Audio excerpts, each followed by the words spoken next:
Welcome everybody to the first Brokowski's YouTube video. I'm Kai, this is Ethan, and we get asked all the time on TikTok, which receivers better, which running backs better. So today we're going to go over the rest of the season running back rankings. Don't forget to subscribe because we're going to come out with receiver, quarterback, and tight end coming out very soon. Boys, to start it off at number 1, we have Najee Harris. This guy is the definition of consistent, the Steelers running back, drafted in the first round of the draft. This guy, since week 1, has not had a game under 19 points. Week 1 can be used as an outlier because he only got 5, and he was a rookie. It was his first game. This guy's floor is so high. He gets so many targets. Big Ben can't throw it deep, so they dump it off to Najee so much. He's the clear number 1 running back in fantasy right now. At number 2, we got Christian McCaffrey. The injury is a concern, but when he comes back, he is the best player in fantasy football. When healthy, there is no debating that. So we're just hoping CMC comes back fully healthy. Once he comes back fully healthy, he's going to be a beast again. No worries there. At number 3, we have the PPR monster himself, Austin Eckler. This guy has become Justin Herbert's probably favorite target. This guy gets so many targets out of the backfield. He's becoming the workhorse running back in the red zone. He doesn't always get the touches, but with his PPR upside, he's easily top 3. This guy's a fantasy stud, and he's number 3 on our rest of season running back rankings. At number 4, we get Dalvin Cook. A bit of a disappointing start to the season, but it's Dalvin Cook. He is the clear workhorse on the Vikings. Last season proves that. He'll come back fully healthy, and he'll be a beast the rest of the season. At number 5, we have Jonathan Taylor. I know, he's not the workhorse of the Colts. Naheem Hines does get touches. Sometimes Marlon Mack gets in there. But this guy is the definition of efficient. The last 2 games, he has over 100 yards. He gets touchdown like no other running back. Right now, he's ranked the RB3 before the Thursday night game. This guy is such a stud, and he's our RB5 for the rest of the season rankings. At number 6, we got Alvin Kamara. He would be a little bit higher, but we are scared of the upside with Taysom Hill starting at quarterback. In the 4 games last year, his targets went way down, so we can't expect that high PPR upside anymore, but he still is the clear workhorse in New Orleans, so the upside is still there. At number 7, we have Ezekiel Elliott. At the start of the season, everyone was concerned. He had the bad game week 1 against the Bucs. Tony Pollard was taking touches, but ever since that game, Tony Pollard's touches have been going down and down. Zeke's becoming more of the workhorse. Dak's coming back this week. He didn't have a great game without Dak, but with Dak there, the O-line's healthy since last year. Zeke is an absolute beast, and he's number 7 on our rest of season fantasy RB rankings. At number 8, we got DeAndre Swift. DeAndre Swift has been amazing so far in fantasy. His PPR upside has been way more than anyone expected coming into the year, and he's been an absolute monster. Jared Goff has been targeting him so much. He has been slightly inconsistent, having games under 10 points and multiple games over 20 points. But the upside from PPR and being the main vocal point of the Lions offense, his upside is always there week to week. At number 9, we have Aaron Jones. This guy is a little bit lower than where he was drafted at the beginning of the year. A.J. Dillon is taking a considerable amount of carries away from him. Last game, Thursday night against the Cardinals, he had 15 carries, A.J. Dillon did. Aaron Jones, though, is still the PPR monster there. Aaron Jones is a beast. He's still top 10 in the rest of the season RB rankings. At number 10, we got Darrell Henderson. He has been a star running back for the Rams this year, one of the best offenses in the league.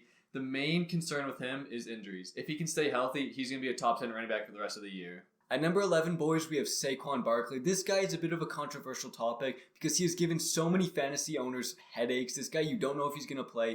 He gets injured almost every week. But when he plays, Saquon Barkley is a bona fide top 10 running back. PPR machine, the vocal point of his offense, so he should come back healthy soon, and he's the RB11 rest of the season. At number 12, we got Nick Chubb, the star running back for the Browns. He has been so solid throughout his career. He's a little bit touchdown dependent, but the Browns are such a rushing offense that the touchdown upside is there every single week, and we see no reason he should drop lower than 12 the rest of the season.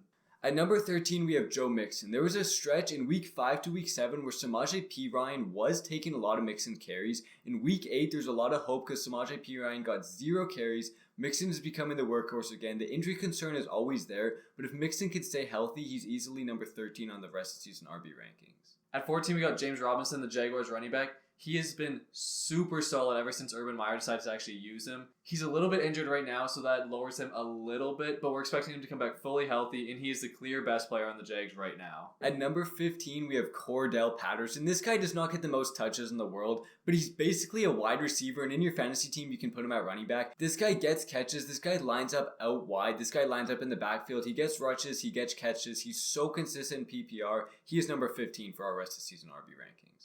At 16, we got Leonard Fournette. He has completely overtaken Ronald Jones as the star and main player in this backfield. He may not get consistent carries week to week, as some weeks he gets 20 plus, other weeks he gets 5, But the Bucks are such a good offense, and with him being the clear starter, his upside is there every single week.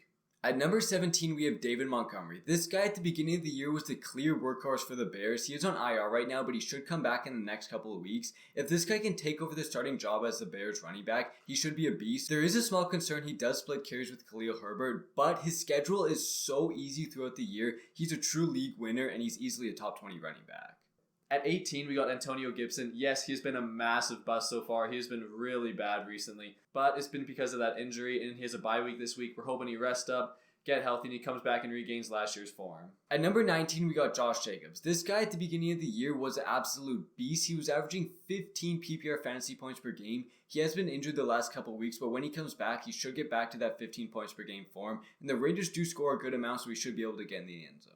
At 20, we have Elijah Mitchell. Massive surprise coming into the year. Nobody expected Mitchell to be a fantasy star, but he has taken over this Niners backfield and has produced massive rushing numbers. He does not have the PPR upside, as I believe he has 4 catches all year, but with the rushing upside and the Niners being a super strong rushing offense, we expect him to continue the strong season. At number 21, we have Javonte Williams. This guy is a clear 50-50 split with Melvin Gordon right now. For every opportunity Mitchell gets, it seems like Melvin Gordon's getting those opportunities too. But we're hoping by the end of the year, Javonte can take over that starting running back role for the Broncos. If he can, he's a bona fide top 20 running back. And also, he has an amazing running back schedule the rest of the year, so he should put up great points. At 22, we got Damian Harris, the Patriots running back. He's basically like Baby Chubb. That's kind of how we see him. He is just pure running, almost no PPR upside. But recently, he's been getting multiple rushing touchdowns in recent weeks. So the upside is always there. And we don't see anyone really overtaking him as a starting role, so this should continue the rest of the season. At number 23, we have Kareem Hunt. This guy has been injured and he might be out for the next couple of weeks, but when he comes back, he's a bona fide starting running back. This guy splits carries with Nick Chubb. He does get the PPR upside with the Browns. He gets so many catches. This guy's a beast. He averages almost 17 fantasy points per game in PPR, so when he comes back, he should be a solid play for your team. At 24, we got Chris Carson, another running back coming back from injury. We're hoping he comes back really soon, and when he comes back, we're expecting him to take over the backfield once again and be that solid starter the rest of the season. And boys, thanks for watching till the end of the video, and make sure you guys hit that subscribe because in the next couple of days we're coming out with wide receiver, tight end, and QB rest of season rankings. Thanks boys for hopping in, and we'll see you later.